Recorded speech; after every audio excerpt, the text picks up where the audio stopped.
जय भीम, जय जोहार। आज हम लोग जानेंगे कि जो हेमंत सोरेन है, जो हेमंत सोरेन के जो पिताजी थे शिबू सोरेन जी के बारे में इतनी चर्चा क्यों हो रही है और क्यों इतने लोग शिबू सोरेन को देखने के लिए, यहाँ तक ये हुआ जो कल उनका श्राद्ध था, खाने पीने का भी प्रोग्राम था, तो उसमें लोग 80 किलोमीटर से कोई पैदल आ रहा है, कोई 40 किलोमीटर से पैदल आ रहा है, पागल होकर आ रहा है।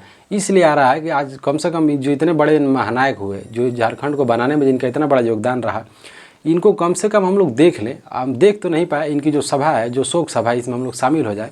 आज अब जानेंगे इनके बारे में, हम लोग जानेंगे कि जनजातियाँ जो थी वहाँ पे, जो वहाँ की जनजातियाँ थी, उनको उनकी वास्तविक रूप में, वास्तविकता में उनकी समस्या क्या थी। तो जब आप देखेंगे तो शोषण था, तो शोषण का कई आधार होता है। तो हुआ है, थोड़ा सा हिस्ट्री जान लेंगे, ज़्यादा हिस्ट्री में नहीं ले जाएंगे, थोड़ा सा बस।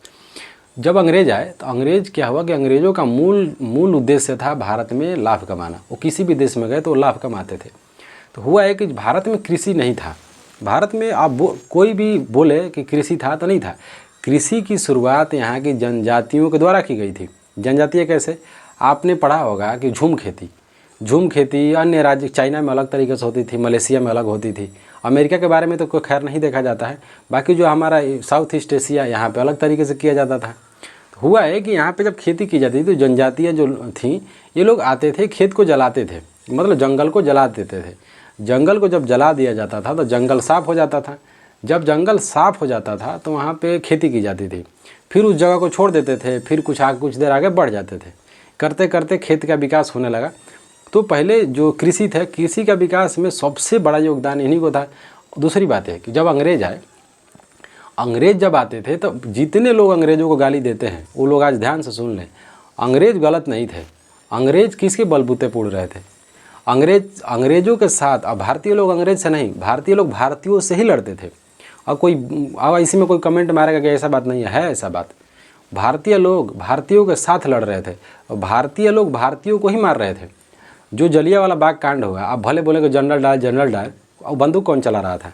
सेना में कौन था? चौकीदार कौन था? सेना अध्यक्ष भले वो था।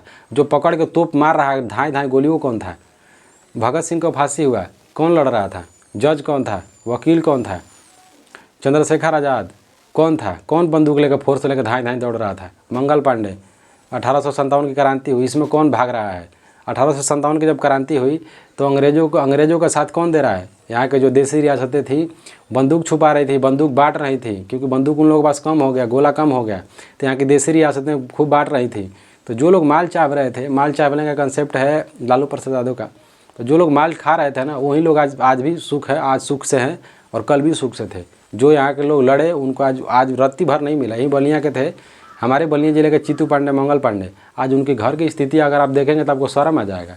कितना बड़ा क्रांतिकारी, इतना बड़ा कोई नायक है, 1857 की क्रांति हुआ, इतना बड़ा नायक है, और उसका घर आप जाके देखेंगे तो वही खाई में घर पड़ा हुआ है। तो ये देश की स्थिति है। जो लोग देश के लिए मरे उनकी हालत क्या है आपको पता होगी। भगत सिंह का स्थिति क्या होगा, चंद्रशेखर आज़ाद, खुदीराम बोस।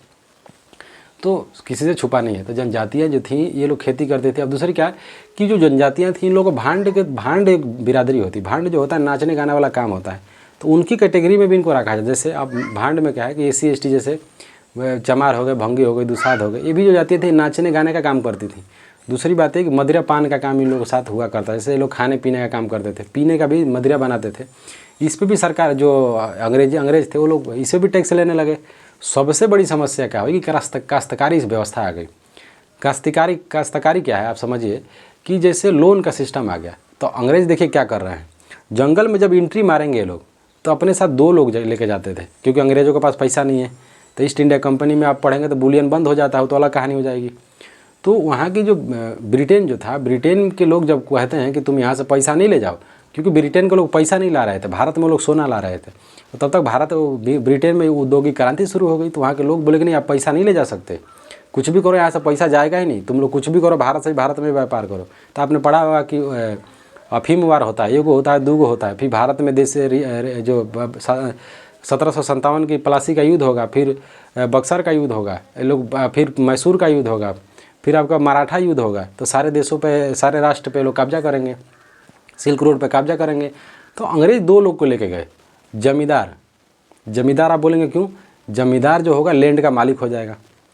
दूसरा ले गए साहूकार जो होगा वो पैसा देगा। क्योंकि अंग्रेज़ के पास पैसा तो है नहीं। अंग्रेज़ क्या करेंगे, आपने पढ़ा होगा कि असम के क्षेत्र में भी, झारखंड के क्षेत्र में, इस सब में खेती करना चालू किए लोग।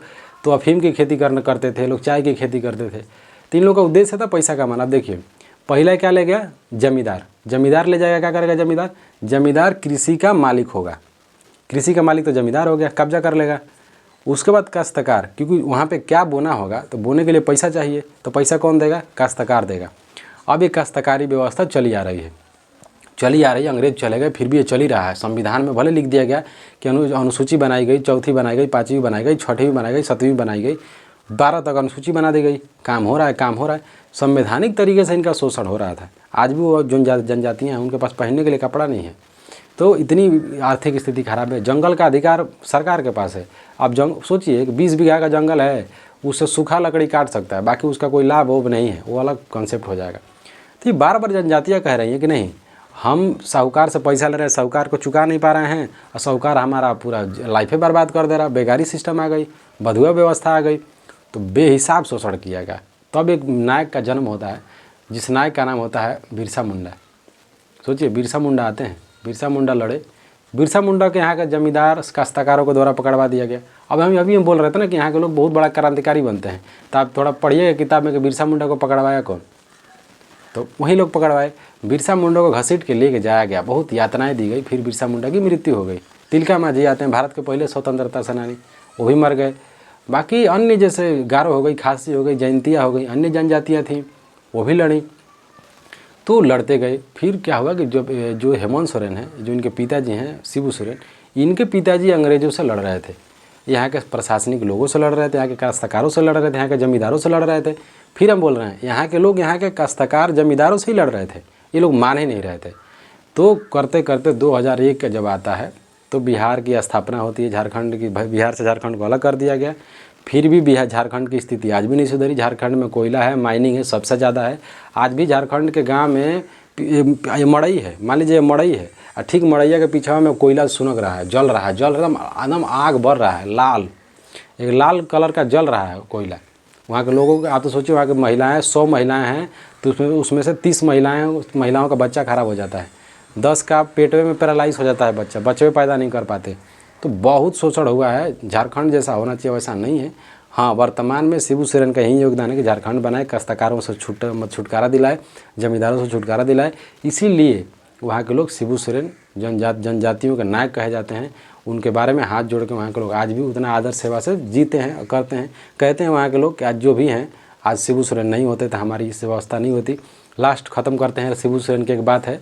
शिबू सोरेन एक बार सदन में कहते हैं कि कपड़ा मेरा तो साइज़ भी मेरा ही होगा, पजामा मेरा सिलवा रहा हो और नाप दे रहे हो वहाँ के डीएम साहब का, पजामा जब हम पहनेंगे तो हम भी डिसाइड करेंगे कि हम कैसा पहनेंगे, हमारा चॉइस कैसा होगा। जब इस फिलोसफी को आप समझेंगे तो यही बार बार सदन में कह रहे थे शिबू सोरेन कि राज्य हमारा तो कानून भी हमारे हिसाब से होना चाहिए। दिल्ली में बैठ के आप कानून नहीं बना सकते। बाकी देखते हैं क्या होता है क्या नहीं। जय भीम, जय भारत, जय जोहार।